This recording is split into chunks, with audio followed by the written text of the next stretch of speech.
आवत है सूख गवा मिर्चा।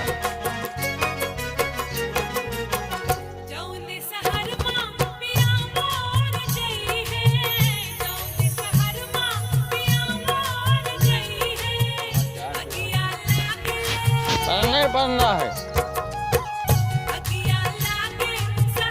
3 महीना करवाई जाते नहीं करवाई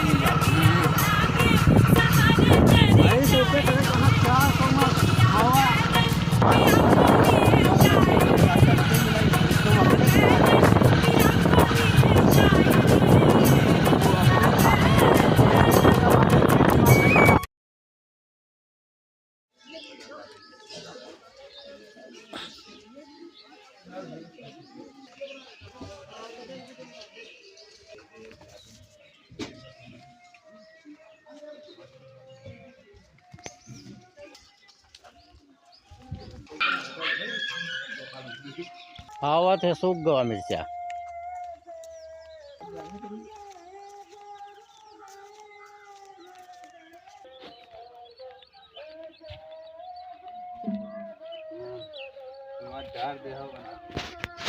नहीं बनना है